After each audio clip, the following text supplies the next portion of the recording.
भाग 15. आता विषाचा प्रयोगही फसला होता. हांडीबाई, विक्रमसिंग आणि उदाबाई पुढे तर आता मोठा प्रश्नच निर्माण झाला की आता मिरेचा काटा कसा काढावा. हांडीबाई म्हणाली, विक्रम, आता मिरेला विष काही कटोऱ्यात द्यायचं नाही बरं का. मग मग काय करायचं? अरे आता विषारी नागच तिच्या पेटाऱ्यामध्ये घालून पाठवू. आणि तसंही मी ऐकलंच आहे की तिच्याकडे गिरधरची मूर्ती आहे, पण शाळीग्राम नाही म्हणत होती ती. मग तिला सांगू, बघ तुझ्याकरता शाळीग्राम पाठवलेत. असे ते 2 विषारी नाग तू मागव, आपण पेटाऱ्यात घालू. आणि ही माझ्याकडे जी कुंकुम नावाची दासी आहे ना, ती जरा मिरेवर जास्तच प्रेम करते, मी बघितलंय. स्नेह आहे तिचा मिरेवर, तिलाच घेऊ हाताशी. आणि तिला ते पेटारे घेऊन हांडीबाईंनी पाठवलं मिरेकडे. कुंकुम, हे बघ, या पेटाऱ्यामध्ये मिरेकरता शाळीग्राम आणलेत. तिला सांग, तुला पूजा करायची आहे ना शाळीग्रामाची, बघ हांडीबाईंनी पाठवलेत, जा देऊन ये तिला. कुंकुमनी मोठ्या आनंदाने पेटारा घेतला, आज मिरेला भेटायला मिळेल. पण घेतला तर तो तिला जड लागला. नाग तसे वजनाने जड असतात. पण याची काय तिला कल्पना की त्यात काय आहे. शाळीग्राम घेऊन ती निघाली, मिरेकडे आली. दासींनी तिला टोकलं मिरेच्या. दासी तर सावधच होते आता. म्हणाल्या, बघू दे काय आणलंयस, बघू दे आम्हाला. कारण मिरेवर केव्हाही कोणतंही संकट येईल याची जाणीव होती त्यांना. मीरा तर फार साधी होती, अगदी साधी. अगं मंगला, कशाला संशय घेतेस, कशाला ते बघतेस, आण बघू इकडे. ती म्हणते ना शाळीग्राम आणलाय, ये ये ग दाखव, काय त्या टोपलीत. मंगला म्हणाली, बायसा बायसा सांभाळू न, या लोकांचं काही सांगता येत नाही. अगं हो, अगं शाळीग्राम आहे ना, बघू ना आपण उघडून. मिरेने गिरधर गोपालाचं नाव घेतलं आणि ती टोपली उघडली. आणि भस्कन ते 2 नाग, विषारी नाग मिरेच्या अंगावर धावले, चढले. दासी किंचाळू लागल्या, काठ्या घेऊन धावू लागल्या. मिरेचा तर जप चालू होता, अखंड जपातच असायची मीरा. श्रीकृष्ण शरणम मम, बाकीचं ते ती बोलायचीच नाही. श्रीकृष्ण शरणम मम, श्रीकृष्ण शरणम मम. ते नाग मिरेच्या, एक नाग तर मिरेच्या गळ्याभोवती गुरफटून बसला आणि दुसरा नाग मिरेच्या मांडीवर कुंडली मारून बसला. काहीच वेळात ते मीराला खाऊ बघत होते. मिरेचा जप चालू होता, श्रीकृष्ण शरणम मम, श्रीकृष्ण शरणम मम. मीरा अजिबात हलली नाही की ढळली नाही की घाबरली नाही. क्षणार्धात त्या दोन्ही नागांचं स्वरूप पालटलं. मिरेच्या गळ्याभोवती जो नाग होता त्याचा झाला फुलांचा हार, आणि मांडीवरचा जो नाग होता तो झाला शाळीग्राम. या कोणत्याही काल्पनिक कथा नाही बरं का, किंवा हा मनोरंजनाचा विषय पण नाही. कर्तुम अन्यथा कर्तुम. भगवंताला आपल्या भक्तासाठी काहीही करता येतं आणि तो करत असतो. त्याला अशक्य असं काहीच नसतं. इकडे विक्रमसिंग वाट पाहत होता, मिरेच्या मरण्याची बातमी आत्ता येईल, आत्ता येईल, आत्ता येईल, खूप आनंदाची बातमी मिळेल मला लगेचच.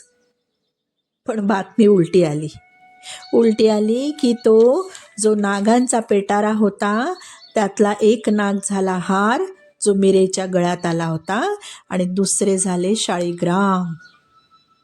हांडीबाई, विक्रमराजा आणि उदाबाई यांचं तर पाणी झालं. हांडीबाई म्हणाली, तरी हरून चालणार नाही, हरायचं नाही. तिने लगेच दुसरी चाल खेळली. आपल्या 4 सेविकांना ताबडतोब बोलवलं आणि मिरेच्या मदतीसाठी पाठवून दिलं, जेणेकरून त्या काही अनिष्ट करून येतील. मिरेच्या दासी हुशार होत्या. त्यांनी मीरेच्या जवळ त्या हांडीबाईच्या दासींना फिरकू सुद्धा दिलं नाही.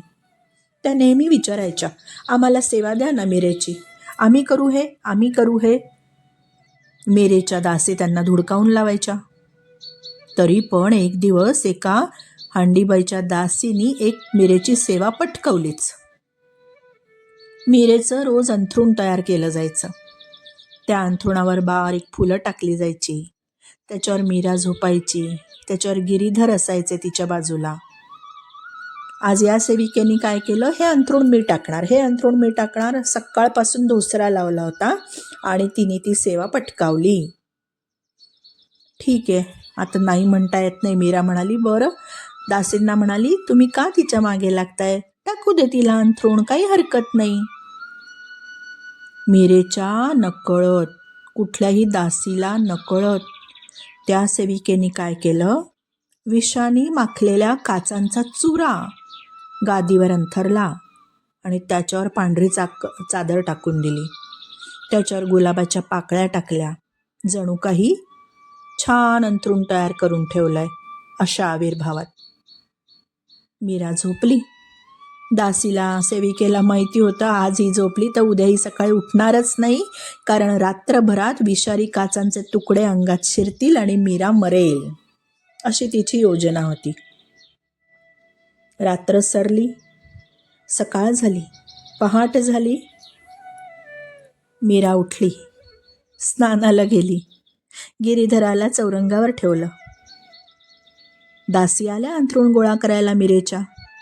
अंथरूण गोळा करण्यासाठी चादर वगैरे स्वच्छ केली. बघतात तर काय, खाली काचांचा चुरा, काचा चादरी खाली. किंचाळल्या, धावल्या मीरेकडे, मीरा मीरा मीरा, बायसा बायसा बायसा, मीराबाई बायसा. लगेच त्यांनी मीरेची पाठ पाहिली, पाय पाहिले, कंबर तपासली, हात पाहिले, कुठे ओरखड आहेत का, कुठे रक्त आहे का. मीराला ना कसली शुद्धच नसायची. रक्त जरी पायातनं आलं ना तासन तास नाचताना, तरी तेही भानतीला नसायचं. गरम गरम जरी दूध प्यायला दिलं तरी प्यायची, थंड दिलं तरी प्यायची. गरम आहे हेही तिला कळायचं नाही, फूंक मारून द्यावं लागायचं. मीराला स्वतःचं असं काही काही काही नव्हतं. मीरा म्हणते, अगं काय झालंय तुम्हाला, तुम्ही काय बघताय असं, माझे हात पाय का तपासताय. बायसा बायसा, काय सांगू, तुम्ही ज्या शेजेवर निजला होतात ना त्यावर पूर्ण विषारी काचांचा चुरा पसरवून ठेवला होता या लोकांनी. आणि मीरेला तर यत्किंचितही ओरखडा नव्हता. हाही डाव फसला होता. हांडीबाईच्या दासी तर मीरेकडून जाण्याचं नावच घेत नव्हत्या. आता रात्री बेरात्री मीरेच्या खोलीभोवती त्या फिरायच्या. कधी चुकून कडी उघडी असली तर शिरायचं आणि मीरेला मारायचं, असं त्यांनी ठरवूनच टाकलं होतं आणि त्यांना असंच शिकवून पाठवलं होतं. एकदा मध्यरात्रीच्या सुमारास त्या दोघी दासी हांडीबाईच्या फिरत होत्या. मीरेने आतून कडी लावली होती. काय व्हायचं, गिरीधर गोपालनं कित्येक वेळा रात्री मीरेबरोबर चौरस खेळायचे. अगदी प्रत्यक्ष रूपाने दोघं छान चौरस खेळायचे. दोघी बोलत असायचे, कधी खेळायचे, कधी गिरधर म्हणायचा मला आत्ताच्या आत्ता हलवा करून दे, कधी म्हणायचा हट्ट करायचा मला दूध गरम करून दे. मग मीरा सगळी सेवा करायची, गिरीधराशी बोलायची, खेळायची, त्यांच्यामध्ये हास्य विनोद चालायचे. अशाच एका रात्री त्या हांडीबाईच्या दासी मीरेच्या खोलीभोवती फिरत होत्या आणि त्यांना आतून एका पुरुषाचा बोलण्याचा आवाज आला. मग मीरा आणि तो पुरुष जोर जोरात हसू लागलेलं त्यांनी ऐकलं. आता मात्र त्यांना राहावेना. मीरा मीरा तर परपुरुषाबरोबर रात्र घालवते. आम्ही स्वतःच्या कानांनी ऐकलं आणि ही बातमी सांगण्यासाठी तडक त्यांनी विक्रम राणाकडे त्याचा महाल गाठला. त्याच्या दारावर रात्री थापा मारू लागल्या, दार ठोठावू लागल्या जोरजोरात, राणाजी राणाजी राणाजी. राणाजी आतून म्हणतो, काय झालं, एवढ्या रात्री कशाला आलात. राणाजी, मीरेच्या महालात परपुरुष आहे. परपुरुष? हे ऐकताच तो बाहेर आला. हो हो, परपुरुष, आम्ही स्वतः कानांनी ऐकलंय. दोघं गप्पा मारत होते, दोघं हसत काय होते. मीरेच्या कक्षात परपुरुष आहे. आम्ही स्वतः त्याचा आवाज कानांनी ऐकला. राणा तर भयंकर संतापला, तडक तलवार घेतली आणि मीरेच्या महालाकडे धावत निघाला. अत्यंत संतापाने निघाला. त्याला तर काही भान नव्हतं. मीरेच्या महालात परपुरुष येऊन मीरेला भयंकर ओरडला, म्हणाला, चांडाळणी, अशी तर विधवा बनून राहते आणि आता परपुरुषाबरोबर गुल खिलवते काय? इतकी तू घसरली आहेस. अशी ही स्त्री कुलटा काय आणि काय आणि काय बोलत होता. पण मीरेला कुठे भान होतं. मीरा तर राहत होती कडी लावून, गिरीधराबरोबर बोलत होती. हा दार उघड, दार उघड, दार उघड म्हणतोय, ठोठावतोय, पण मीरा दार उघडत नव्हती. तिला त्याचं काहीच भान नव्हतं. त्यांनी इतक्या वेळा ठोसा मारल्या त्या दारावर, लाथ मारली आणि दार तोडलं आणि तलवार घेऊन आत शिरला मीरेच्या कक्षात. मीरा सावरली. गिरीधर तर पटकन विग्रह होऊन गेले. मीरा, सांग, तो पुरुष कुठे आहे? कोणत्या परपुरुषाबरोबर राहते ग? मारतोस त्याला, त्याची खांडोळी करतो आणि मग तुझी खांडोळी करतो. लाज नाही वाटत तुला? विधवा आहेस ना आणि परपुरुषाबरोबर रात्र रात्र हसतेस, त्याच्याबरोबर राहतेस. कुळाची लाज घालवली तू. इतके अपशब्द बोलला की ते आता सांगता पण येत नाही. ते उच्चारही करवणार नाही. राणाजी, काय बोलताय तुम्ही हे? इथे कोणी परपुरुष नाही. इथे खरंच कोणी परपुरुष नाही. तो शोधू लागला, कपाटं शोधू लागला. कपाटं उघडली, खिडक्या उघडल्या, पडदे फाडले, सगळे पडदे बघितले, पलंगा खाली पाहिलं, अस्ताव्यस्त केली भांडी. सगळी पूजेची भांडी होती ती सगळी फेकून दिली. पाय मारून मारून जमिनीवर बघितलं, तळघर तर नाही ना ठेवलं हिनी, त्याच्यात तर नाही ना लपवला. कुठे कुठे कोणी दिसेना. राहून राहून विचारतोय, सांग कुठे लपवलं त्याला? लाज घालवली आमच्या कुळाची. कुलटा, पापिणी, अगं किती किती काय घाणेरडे प्रकार केलेस तू. विधवा असून परपुरुषाशी संबंध ठेवलेस तू. त्यालाही मारतो आणि तुलाही मारतो. राणाजी, इथे कोणीही परपुरुष नाही. इथे आहे तो परमपुरुष, फक्त परमपुरुष. हे तर ऐकून तो जास्तीच चिडला. डाव्या हाताने तिचे केस ओढले, तिला फरफटवून दरवाजापाशी नेलं. पण केस ओढताना त्याला वाटलं, आपल्या हातात नागच आहेत की काय. घाबरला आणि केस सोडून दिले. शरीरावर त्यांनी आता वार करायला सुरुवात केली तलवारीने. सपासप सपासप सपासप सपासप त्याच्या अंगावरती तलवारीचे वार करू लागला. पण जशी पाण्यामध्ये तलवार मारावी आणि ती आरपार जावी, जशी हवेत तलवार मारावी आणि ती आरपार जावी, तशी मीरेच्या अंगावर ज्या ज्या तलवारी मारल्या, आरपार गेल्या. कुठेही एकही रक्ताचा थेंब नाही. मारत सुटला, खूप मारलं, पण एकही घाव नाही. आता मात्र तो आतून घाबरला. शक्ती तर प्रचंड होती, पण मन भ्यायलं. ही कोणी शाकिणी डाकिणी जादूगारीणे? हिला कसं काही होत नाही. एवढ्या तलवारीने मी इतके घाव घातले, एखादी असती तर मरून गेली असती एकाच तलवारीच्या घावात. पण हिचे शरीराचे तुकडे तुकडे करू म्हटलं तर तुकडेही होत नाही. थेंबर रक्त सुद्धा नाही. तुकडे तर सोडाच. मारून मारून थकला आणि तो पाय आपटत निघून गेला. सर्व दासी विक्रमला अडवत होत्या, पण काही उपाय चालला नव्हता.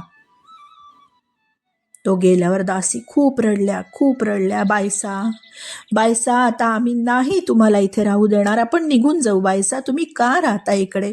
किती त्रास सहन करताय बायसा? निघू आपण. पुरे झालं आता. नाही बघवत तुमचा त्रास, आम्हाला आता नाही बघवत.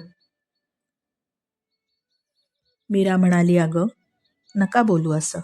हे बघा, परंपरा अशी आहे राजपुतांची, ज्या घरी लग्न होऊन स्त्री जाते तिथून तिची अर्थी प्रेतच बाहेर पडतं. आणि ही रीत मला मोडता नाही येणार. लग्न केलंय ना. भक्त कधी उतावळे नसतो, अत्यंत विचाराने वागणारा असतो. बंधनांना स्वार्थाकरता तो झुगारून देत नाही, कुलपरंपरा मोडत नाही, मर्यादेचं अतिक्रमण तो करत नाही. पण दासी ऐकायलाच तयार नव्हत्या. त्यांनी तर अन्न पाणी आता सोडलं. दुसऱ्या तिसऱ्या दिवशी म्हणाल्या, हे बघा बायसा, आपण मेडत्याला जाऊ. जयमल तुमचा भाऊ आहे ना, तिथे राहू. मीरा म्हणाली, हे बघा, मी आपल्या मनाने हा निर्णय नाही घेणार. कुणा संतांचं मार्गदर्शन घेईन, त्यांना विचारीन. मनमुखी आचरण करणं बरं नाही होणार. त्यावेळी संत तुलसीदास चित्रकूटमध्ये होते. मीरेनी त्यांना प्रत्यक्ष पाहिलं नव्हतं, पण तुलसीदासांना श्रीरामांचं दर्शन झालं हे तिला ठाऊक होतं. अशा संतांना विचारून त्यांच्या मार्गदर्शनानुसार चालावं असं तिने ठरवलं आणि त्यांना पत्र लिहिलं होतं. गिरीधर गोपालला लहानपणीच मी वरलंय आणि आता हा घरी त्रास आहे, अशा अर्थाचं पत्र जे आजही उपलब्ध आहे. ऐतिहासिक नोंद आहे या पत्राची. स्वस्ती श्री कुलभूषण दूषण हरण गोसाई, बारंबार प्रणाम करू अब हरऊ शोक समुदायी. घर के स्वजन हमारे जेते सबन उपाधि बढ़ाई, नाम रटन और कृष्ण भजन में देत क्लेश महाई. सगळी कथा लिहून पाठवली आणि आता काय उचित आहे करणं. मला धर्मसंकट पडलंय. सासर तर सोडता येत नाही. ती मर्यादेचं उल्लंघन होईल की काय असं वाटतं. आणि इथे भक्ती भजनही करता येत नाही. असा सगळा त्रास आहे. तर तुम्हीच सांगा मी काय करू. तुलसीदासांनी त्वरित याचं उत्तर पाठवलं चित्रकूटहून. म्हणतात, जाके प्रिय न राम बय देही, तजिये ताही कोटी बैरी यद्यपि परम सनेही. म्हणजे ज्यांना राम आणि वैदेही सीता आवडत नाही, जे त्यांची भक्ती करत नाही, जे तुमचे वैरी आहेत, जे तुम्हाला त्रास देतात, जे त्यांची भक्ती करत नाही, ते तुमचे जरी परमस्नेही असले तरी त्यांचा संग सोडून द्यावा, त्यांचा त्याग करावा. पशुसारखी प्रताडना जर पती करत असेल आणि जीवन जर तुमचं नरक बनवलं असेल तर त्यावेळी पतीलाही त्याजावं. शास्त्रात प्रत्येक गोष्ट लिहिली आहे.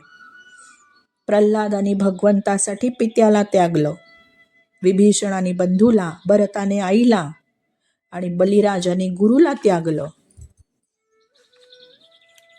आता जसं हे पत्र मीरेला मिळालं उत्तर, तसं तिने दासींना सामान बांधायला सांगितलं.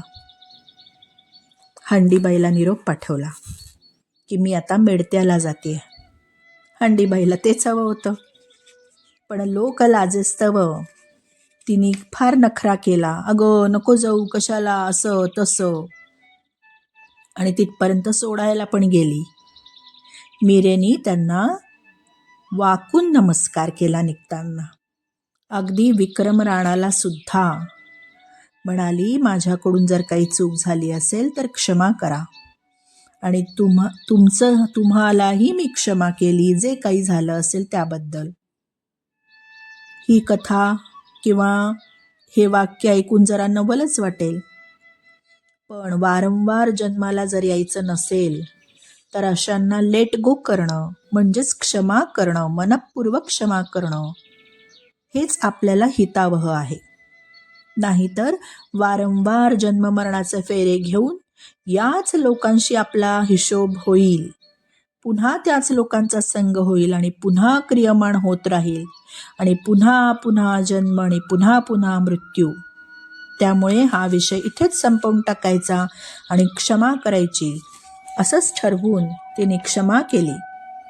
पण जाता जाता आपल्या शरीराच्या, मनाच्या नाही, शरीराच्या पतीला भोजराजाच्या कक्षात जाऊन गुडघे टेकून नमस्कार केला. म्हणाली, मित्रा, मी निघाले. अशीच काही अडचण आली की मला जावं लागतंय. रागावू नकोस बरं. आणि तिथून ती मेडत्याला येऊन पोहोचली. जयमलकडे आली. 2-3 महिने सुखावह होते. सगळी सुव्यवस्था होती. पण मुघलांनी मेडत्यावर आक्रमण केलं. तेथून त्या सगळ्याच परिवाराला निघावं लागलं. मीरेसकट ते सगळे लोक अजमेरला आले. तिथेही तसंच झालं. मुघलांचं आक्रमण झालं. तिथूनही त्यांना निघावं लागलं. ते पुष्करला आले. तिथेही तसंच झालं. शेवटी आता दुसरीकडे जायचं म्हणून जेव्हा वीरमदेव काकांनी सांगितलं इथूनही आपल्याला निघावं लागेल, तेव्हा ती कान्ह्याला अत्यंत कळवळीने प्रार्थना करतेय, अरे गिरधरा, किती भटकवशील रे मला, किती भटकवशील, काय करू तू सांग ना. कुठेतरी एका ठिकाणी स्थिरावायला हवं. एरवी तर गिरीधर हसून हसून बोलायचे मीरेशी, आणि आज तर रागाची मुद्रा होती. प्रभू, का बरं असे रागवलात? तुम्हीच रागवलात तर माझं कसं होईल? प्रभू म्हणाले, अगं मीरे, तू निघाली तुलसीदासांच्या सांगण्यावरून, चित्तोडहून निघाली खरी, आलीस मेडत्याला, बरोबर आहे ना? योग्यच केलंस. आता मेडत्याहून चालली तू अजमेर, अजमेरहून आली तू पुष्कर, पुष्करहून आता पुन्हा कुठे जायचंय? अगं वेडे, एवढ्या वेळात तुला वृंदावनची नाही का आठवण आली? जा ना वृंदावनला. अरे हो, प्रभूंनीच आता अंगुली निर्देश केला होता वृंदावनकडे. आणि आता 1595ला मीरा वृंदावनात आली.